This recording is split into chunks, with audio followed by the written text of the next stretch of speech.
اچھا شامی صاحب، ایک جو تازہ خبر آ رہی ہے وہ ڈونلڈ ٹرمپ صاحب جو ہیں وہ تو کہہ رہے ہیں کہ ایران کے پاس اب وقت ختم ہو رہا ہے اور ایران جو ہے وہ جلد مذاکرات کی میز پر آئے. انہوں نے U S S Abraham Lincoln جو کہ بحری بیڑا ہے وہ کہہ رہے ہیں کہ جی وہ اب پہنچ گیا ہے مڈل ایسٹ میں، اور ایسا ہی لشکر جو ہے وہ وینزویلا کی جانب بھی بھیجا گیا تھا. تو کیا ہم سمجھیں کہ یہ وسیع کارروائی کرنے جا رہے ہیں؟ ڈونلڈ ٹرمپ تو پتہ نہیں کیا کریں گے. ایران کو دھمکا رہے ہیں، کبھی پچکارتے ہیں، کبھی دھمکاتے ہیں، کبھی ڈراتے ہیں. اب ایران جو ہے وہ بھی اپنے پیروں پہ کھڑا ہوا ہے، وہ بھی آنکھوں میں آنکھیں ڈال کے بات کر رہا ہے. لیکن ایران کے پاس بھی کچھ نہ کچھ تو ایسا موجود ہے نا جو ان کو پریشان کر دے. جیسے ابھی اسٹار لنک جو ہے اس کو فریز کیا نا، بالکل بلاک کر دیا انہوں نے. جنگ جو ہے وہ اس کا حل نہیں ہے. اس کو جنگ ایران کی بھی کوشش ہونی چاہیے، اس کو ایوائڈ کیا جائے. اور سعودی عرب نے بھی یقین دلایا ہے ایران کو، ہماری زمین استعمال نہیں ہوگی. سلمان نے کبھی ہم اپنی زمین اپنے فضا استعمال نہیں ہونے دیں گے ایران پہ حملے کے لیے.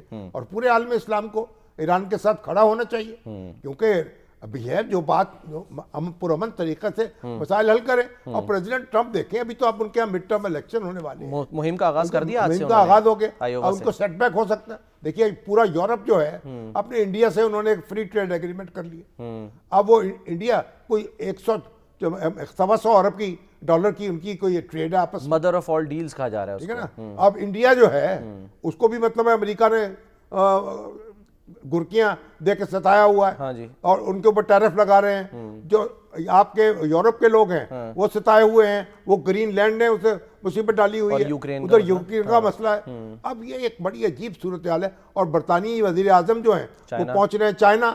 تو آپ دیکھیں کہ اس وقت جو ہے یورپ جو ہے وہ بھی ایک نئے امکانات تلاش کر رہا ہے. اور امریکہ کے اور یورپ کے درمیان ایک فاصلہ ہے، یعنی اور انڈیا بھی اپنا ہاتھ پاؤں مار رہا ہے اور خراب ہونے جا رہا ہے. امریکہ ورسز پورا یورپ. ہم امریکہ جو ہے اس کے پاس ویٹو نہیں رہے گا.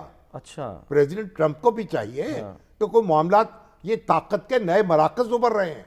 چین ایک بڑا ملک ہے، اب وہ چین اور اس کے بعد یورپ جو ہے اس کے انہوں نے جینا حرام کر دیا یورپ کا. تو ایک بڑی ایک کشمکش جاری ہے. اب تو انڈیا جو ہے ظاہر ہے انڈیا بھی کچھ نہ کچھ بھاگ دوڑ کرے گا. یہ جو ابھی جو معاہدہ ہوا ہے اس پہ عمل ہوتے ہوتے وقت لگے گا. اس سے پہلے یو اے ای کے ساتھ بھی جو ہے وہ ظاہر ایک دفاعی معاہدہ کیا. انڈیا کے ساتھ یورپ پاکستان کے لیے دفاعی معاہدہ تو ابھی نہیں ہوا، لیکن اس پہ سوچ بچار شروع ہو گیا. لیکن ظاہر ہے کہ انڈیا بڑی مارکیٹ ہے، اس سے بھی لوگوں نے ٹریڈ کرنی ہے. لیکن یو اے ای کے ساتھ پاکستان کے اپنے تعلقات بھی ہیں. تو میرا نہیں خیال ہے کہ یو اے ای کو ایسا پنگا لے سکتا ہے کہ جس میں مطلب ہے کہ وہ پاکستان اور انڈیا کے جھگڑے میں وہ فریق بن جائے. تو لیکن جو سوچ سمجھ کے ان کو معاملہ کرنا پڑے گا. لیکن جو ہمارے زرداری صاحب بھی وہاں ہیں، ان سے بھی بات چیت ہو رہی ہے. میں کہہ رہا ہوں صاحب، جو مہم کا انہوں نے آغاز کیا ہے ڈونلڈ ٹرمپ صاحب نے، وہ تو تاثر یہ دے رہے ہیں کہ جی اگر میں ہار گیا تو امریکہ ہار گیا. تو اب بس دیکھیں ہر یہی تو سمجھتا ہمارے، ہم تو دن رات تجربہ کرتے ہیں. ہمارے حکمران جو ہیں یہ ہماری انہیں وہ کہتے ہیں ہم ریاست ہیں. اب یہ وبا جو ہے امریکہ پہنچ گئی. اب حکمران اپنا نام اس نے امریکہ رکھ لیا. تو یہ اب دیکھیے امریکہ کے ساتھ کیا درکت بنتی ہے. چلیں دیکھتے ہیں شامی صاحب.